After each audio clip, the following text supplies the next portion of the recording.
Ah ben, merci de nous être toujours fidèles sur les antennes de la FM Télévision. Pour cette deuxième partie, mesdames, mesdemoiselles, messieurs, nous sommes très contents que vous soyez toujours là, branchés, scotchés, en compagnie de la FM Télévision, comme je venais de le dire tantôt. Et maintenant, mesdames et messieurs, c'est l'heure de l'information avec la revue de presse que nous allons recevoir ici. On y va d'abord avec ces jingles.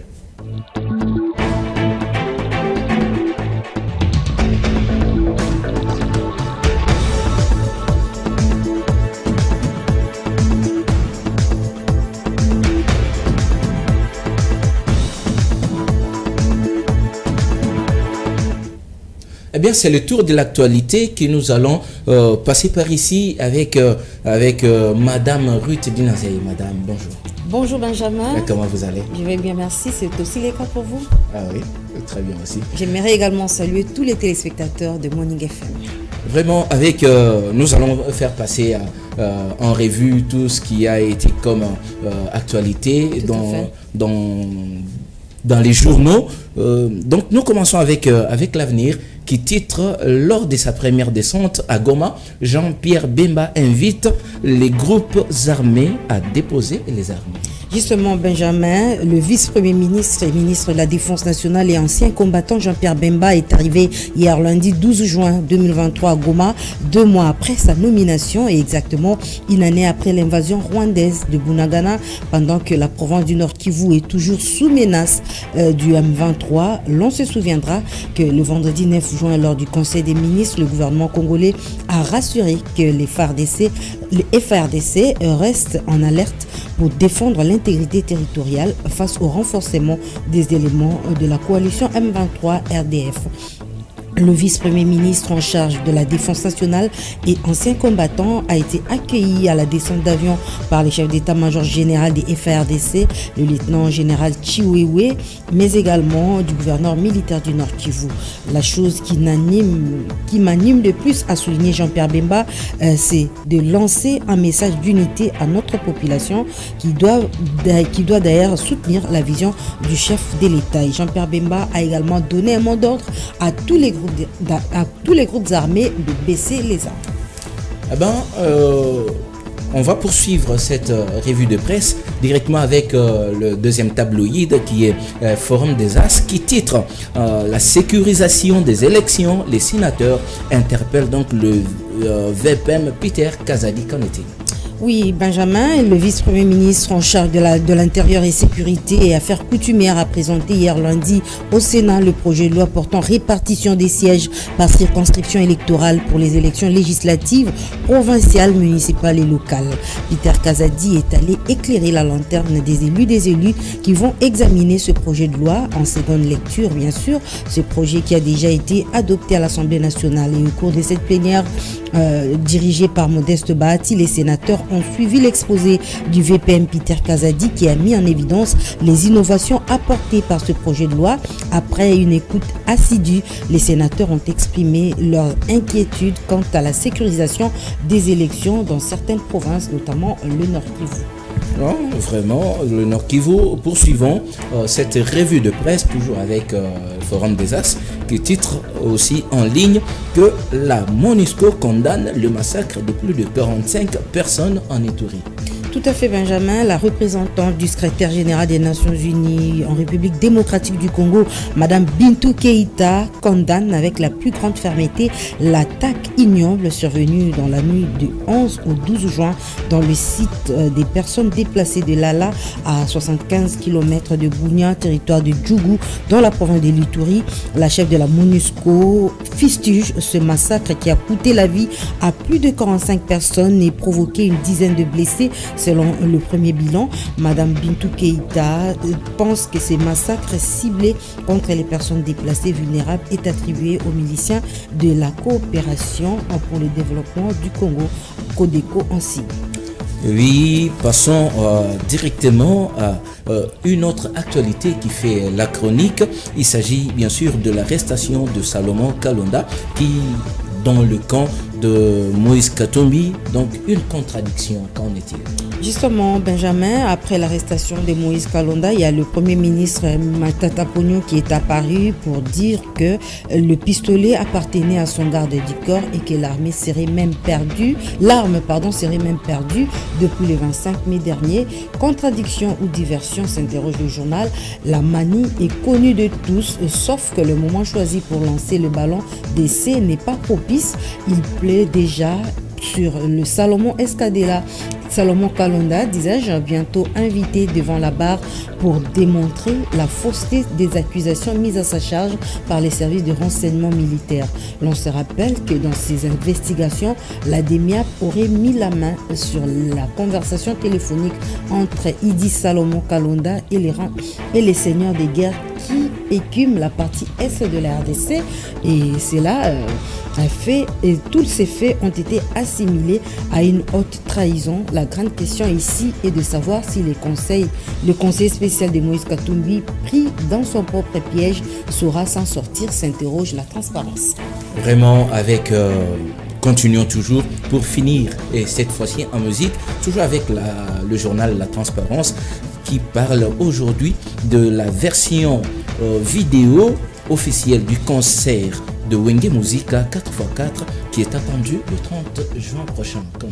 Oui, il s'agit de la version vidéo du concert du groupe Wenge Musica 4x4 du 30 juin 2022, sera disponible ce 30 juin 2023. Cette nouvelle a été donnée la semaine dernière. Vous vous rappellerez que cela fait pratiquement une année que l'événement sur la réconciliation des anges adorables de Wenge Musica original avait eu lieu au Stade des Martyrs à Kinshasa. Ce concert a été finalement organisé par les professionnels d'images venus des États-Unis. Dans son ensemble, le travail sur le plan technique est presque fini. L'auteur de l'œuvre ici précise que nous comptons bientôt lancer les supports vidéo sur le marché. Je vous rassure que le public va aimer et revivre encore ce temps en images authentiques. Oh, vraiment, merci Ruth Dinonzé pour toutes ces actualités qui nous sont parvenues et qui fait l'actualité. Merci également à toi Benjamin, merci aussi à tous les téléspectateurs de Morning FM qui viennent d'être mis au parfum de l'actualité. C'est vraiment un très grand plaisir pour moi de vous recevoir sur ce plateau. Merci, le plaisir est partagé.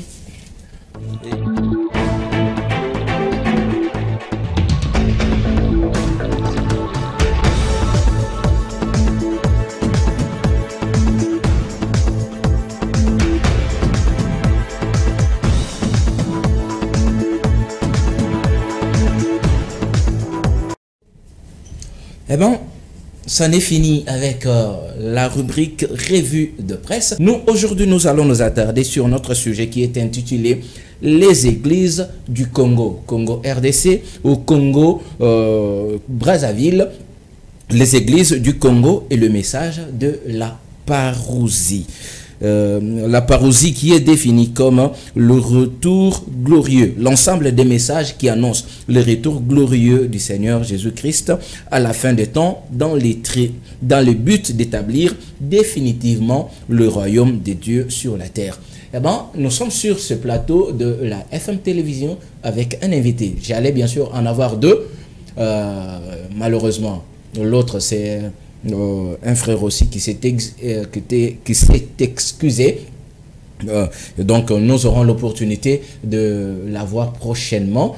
Et aussi une autre occasion, nous devrions au moins repêcher Paul Wala, Tosolo la Pena et Mwandambo, mais malheureusement, lui, les exigences Yamoussala et Sengiete Azala déjà sur le terrain pour réaliser le peuple s'exprime. Cette émission Oyo Batebele Wakomi Kolinga Mingi Oyo Sala Pena Buzz Mikoloyo arbitre à Betty Piololo. Donc le sifflet piou, carton rouge, carton vert, donc carton jaune. Donc on devrait voir Paul Wala aussi sur ce plateau pour parler de ce sujet. Kolobela, Ecclesia, l'église. Et bien sur ce plateau, j'ai un invité. C'est un jeune qui, vous allez vraiment le découvrir. Il s'appelle frère Daniel Amani, à qui j'ai dit bonjour. Bonjour. Comment vous allez? Ouais, Dieu fait grâce, on est là. Ça va. Vraiment. Nous allons parler de notre sujet qui s'intitule « L'Église du Congo et le message de la parousie ». Qu'est-ce que vous entendez par là? J'entends par là que c'est un sujet délicat, c'est un sujet très important. Voilà, l'Église du Congo particulièrement. Et puis, voilà, nous entendons tous les retours éminents du Seigneur Jésus-Christ. Donc, parlant de son retour et puis de son Église, je pense que c'est une bonne chose qui peut nous faire entrer dans une émergence de la foi et voilà, nous préparer à sa venue. Oui, nous préparer à sa venue. Qu'est-ce qu'il faut retenir de la préparation à la venue, tant souvent annoncé, Jésus vient bientôt, ou juste comment arriver à cette préparation dont vous faites allusion? Alors, pour arriver à la préparation, d'abord il faut connaître quel est le temps que nous nous trouvons en ce moment. Exactement. Quel est le temps dont traverse ces mondes actuels. Et ça, c'est un temps qu'on appelle dans la parole de Dieu les temps du soir. Et les temps du soir. Donc quand on parle du temps du soir, les soirs est en train de représenter l'obscurité, les noirs. Et quand il y a l'obscurité, les noirs, on ne peut pas voir, on ne peut pas bien marcher. Ouais. Alors, c'est pourquoi vous voyez l'église des hommes, les doctrines des hommes, les dénominations des hommes sont en train de trébucher parce qu'ils sont tout justement au temps du soir. Parce que l'église du Seigneur, elle est en bon état. L'église du Seigneur est en bon état, l'église des hommes trébuche et attend le temps du soir. Au juste, quel est cette en fait l'élément les plus marquants, ou peut-être l'élément de différenciation pour comprendre que ça c'est l'église des hommes, ça c'est l'église du Seigneur? C'est quoi la différence? C'est que nous pouvons retenir. Ok. Donc, la différence, c'est très simple. C'est au niveau de l'huile et la lampe. Comment ça? L'huile et la lampe. Parce que il y a des églises en ces temps de la fin. Il y a l'église du monde et il y a l'église de Jésus-Christ. C'est ça la question, la question pour comprendre l'église du monde. Et nous sommes juste en train d'entrer. J'essaie un peu de philosopher pour comprendre vos paroles, disant que l'église des hommes et l'église du Seigneur. Et là, vous ajoutez, ou peut-être essayez un peu de simplifier pour dire l'église du monde et l'église de Jésus-Christ. C'est là où il y a ma question pour comprendre, c'est quoi la différence? Et quel est l'élément vecteur, l'élément différentiel? L'église du monde, c'est l'église dont vous parlez. C'est l'église dont vous dites qu'elle a des problèmes, qu'elle a des déviations spirituelles, qu'elle a des chutes, des scandales et tout. Mais l'église de Jésus-Christ, c'est l'église dont parle la Bible dans les Actes des Apôtres, chapitre 2, verset 47. Et là, la Bible déclare que le Seigneur ajoutait à l'église chaque jour ceux qui étaient sauvés. Alors, si vous examinez bien ces versets, vous comprendrez qu'on n'est pas sauvé dans cette église-là du Seigneur, mais on est sauvé avant d'y entrer. Donc, le Seigneur ajoutait à l'église ceux qui étaient sauvés. Donc, pour entrer dans cette église-là, il faut d'abord être sauvé. Alors que l'église des hommes, l'église du monde, on peut entrer comme on est. On peut entrer quand on veut, tel qu'on est. Mais pour entrer dans l'église de Jésus-Christ, il faut que vous puissiez être sauvés. Et puis deuxièmement, c'est Dieu qui rajoute. L'église des hommes, on peut vous inviter, on peut vous faire entrer, même par les mafias, vous pouvez entrer. Mais l'église de Jésus-Christ, il faut que Dieu lui-même vous fasse entrer. Mais avant que Dieu puisse vous faire entrer, il faut que vous soyez d'abord sauvés. Or, le salut n'est donné qu'à un seul nom, et c'est le nom de Jésus-Christ. Wow. Et les églises, aujourd'hui, principalement à Kinshasa, nous avons autant d'églises, et les églises ne font que naître du jour au lendemain. Et comme la Bible le disait quelquefois, parce que tu as vu lecteur à Bible, tout le temps a rappelé mon dame. C'est une bonne chose. À un certain moment, vous les reconnaîtrez à partir de leurs fruits. Et aujourd'hui, question à Isaïe Akoyeba, pour comprendre que Oyo est église, il y a Mokili, Oyo est église, il y a Nkolo, l'église du Seigneur, disons. Hein?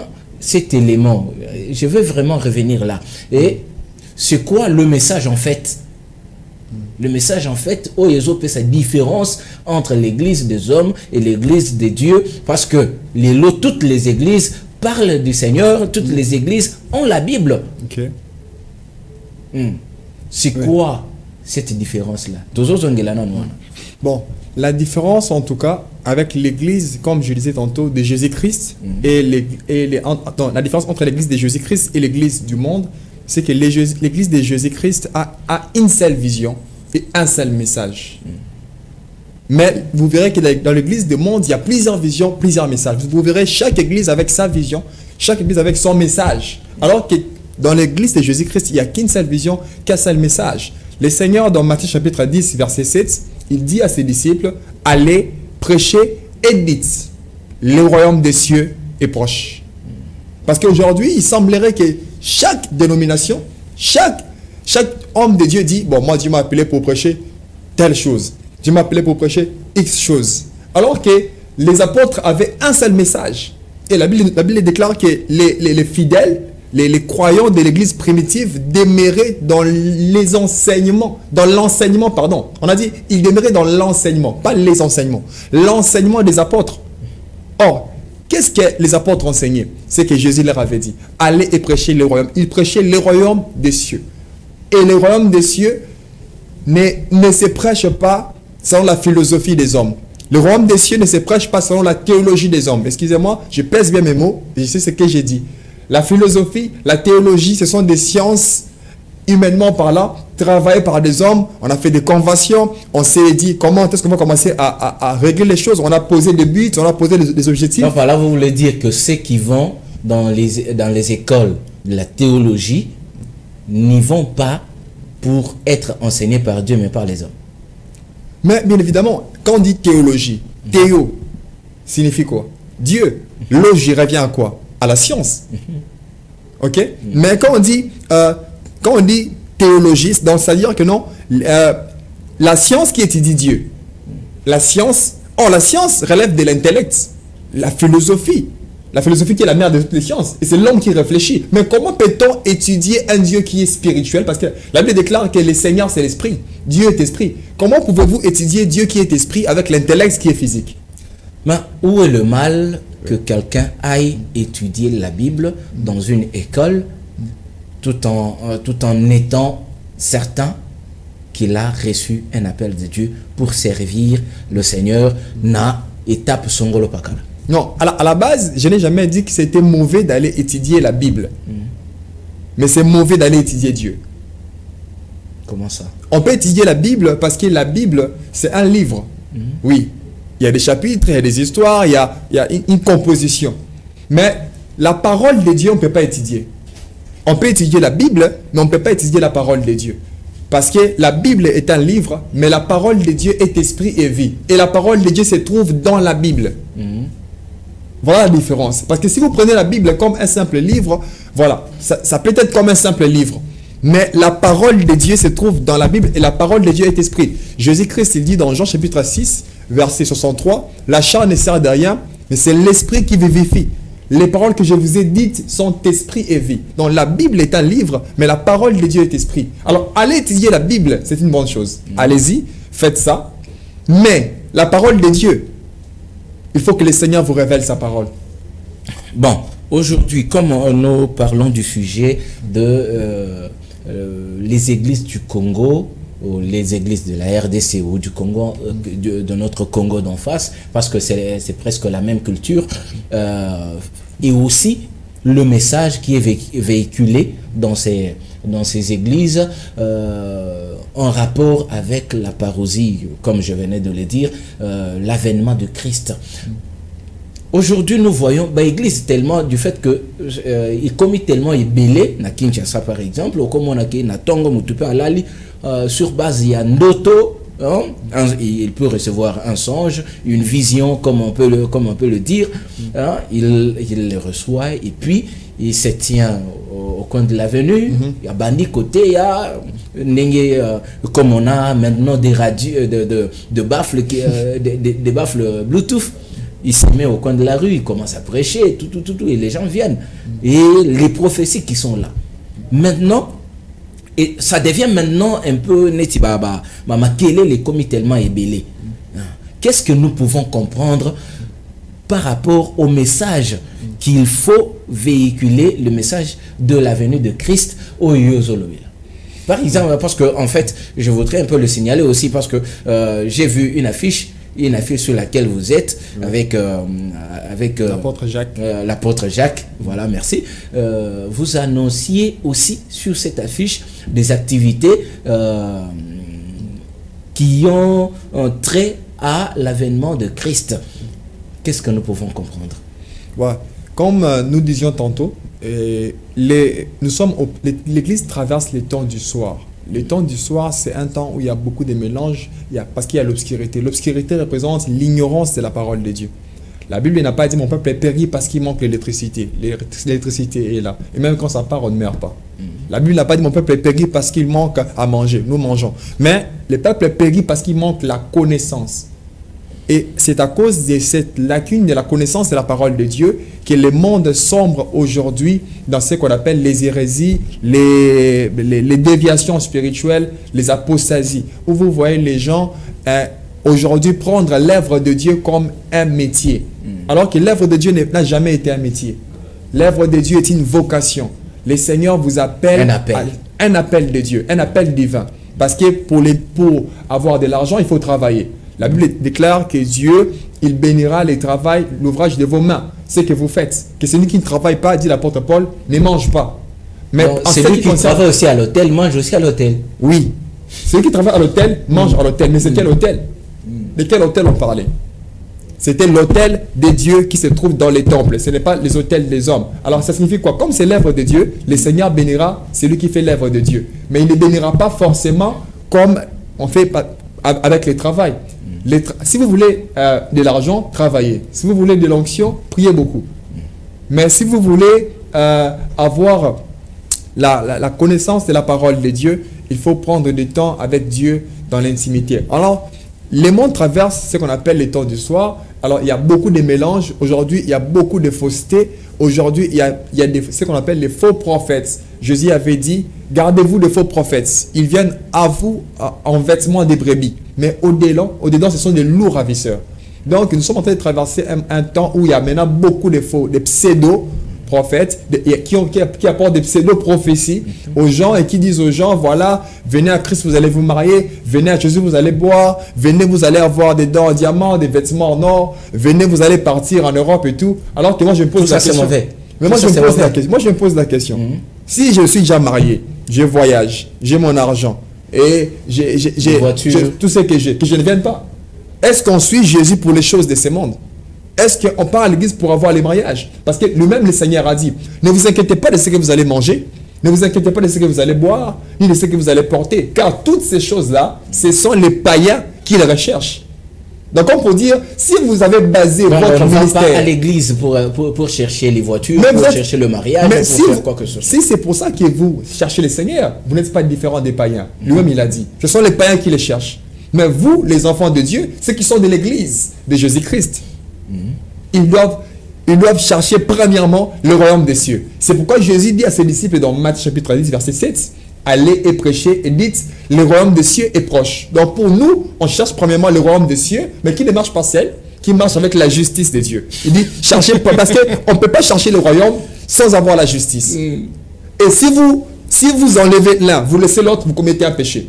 Parce que le royaume des cieux marche avec la justice de Dieu. Okay. J'ai envie de dire alléluia, on n'est pas à l'église. Dites amen là où vous êtes. Donc nous vivons au temps où le péché s'est accru sur la terre. Alors comme le péché s'est accru sur la terre, il faut que la parole de Dieu qui sera annoncée soit aussi élevé. Il faut que la connaissance de la parole de Dieu qui sera prêchée soit aussi à la hauteur. Parce qu'aujourd'hui, nous remarquons que le monde est en train de s'engloutir dans les mal, dans les péchés, mais la parole de Dieu qu'on prêche est primaire. La parole de Dieu est encore élémentaire. Et les gens ne sont que des enfants à l'église. On répète toujours les mêmes choses, les choses préliminaires.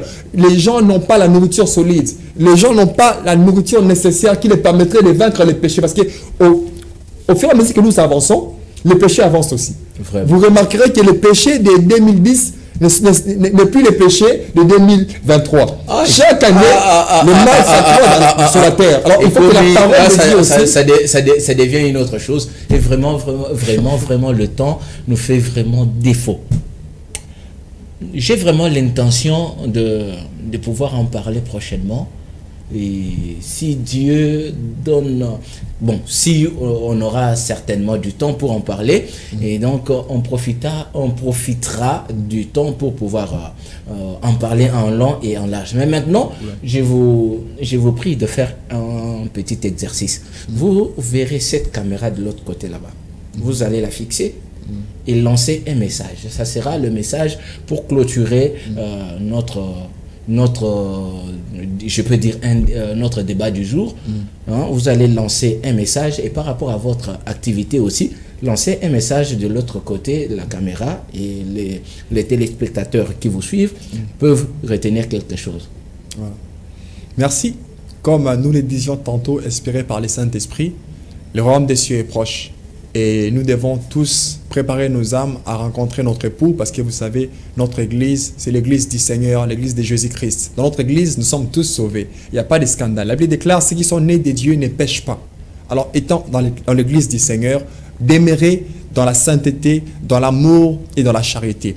Et nous tenons aussi à vous inviter à prendre part à notre activité que nous organisons ce 24 juin à partir de 14 h dans la commune de Mongafula, dans les quartiers Mboudi et dans l'avenue Mayombo, numéro 15. Donc venez participer à cette grande activité où nous allons accueillir l'homme de Dieu, l'apôtre Jacques Le Saint-Jean, qui va nous apporter la bonne nouvelle de Jésus-Christ. Nous vous invitons de partout où vous êtes dans la ville, province de Kinshasa, et que le Seigneur, votre Dieu, vous bénisse abondamment.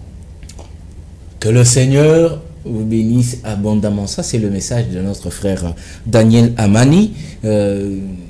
Bon, qui est, je ne peux pas dire novice, parce que je le sens déjà avec moi, malobama ko ezana moi mafute belé mingi. Amutu moi lo baga trop, parce que je n'ai même pas eu le temps abando kata na kati pour pas mbattre to bando swana na plateau.